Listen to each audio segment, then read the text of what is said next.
in the second part of HT Spotlight, we are focusing on mental health and mental health wellness, especially in the wake of COVID-19.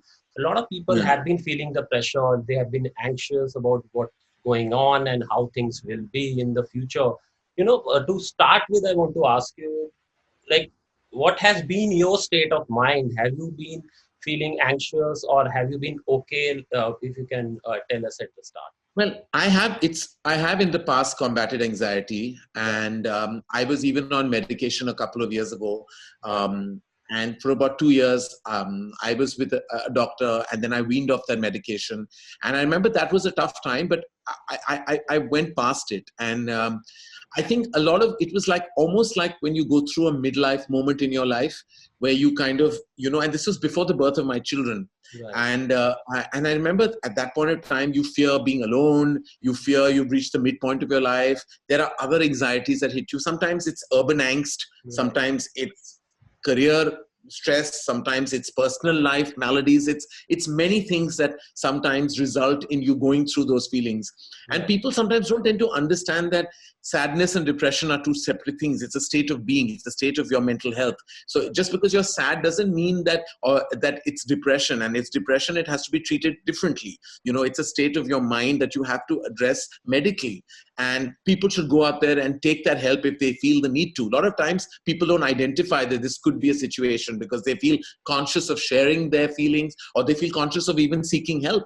And I think that now, with time and lots of people who've come out and spoken about their experiences, that zone is opening up. So I feel like I went through that phase. I came out of it. I think the birth of my children really changed things for me. It kind of became like a new influx of oxygen into my life.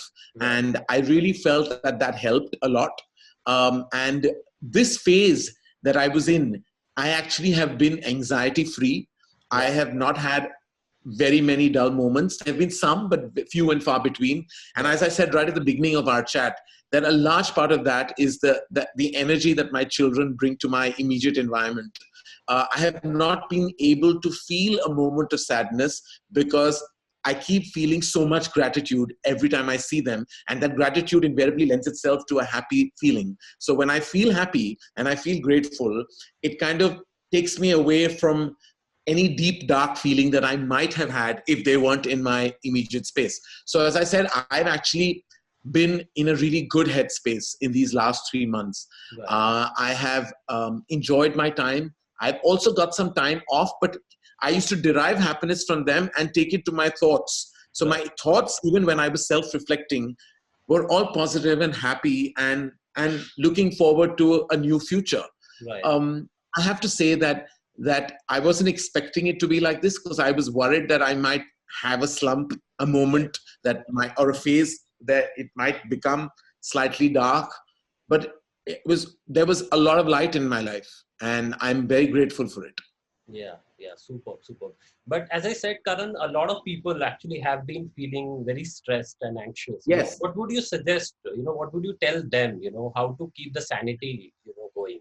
The important thing is not to keep it to yourself, is Right. to always address it with your immediate ones, your loved ones, your family, your close friends.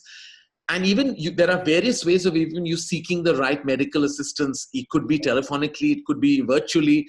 Uh, I feel like a lot of people who go through it tend to feel that they must keep themselves. We as a community of people, I've realized, fester within.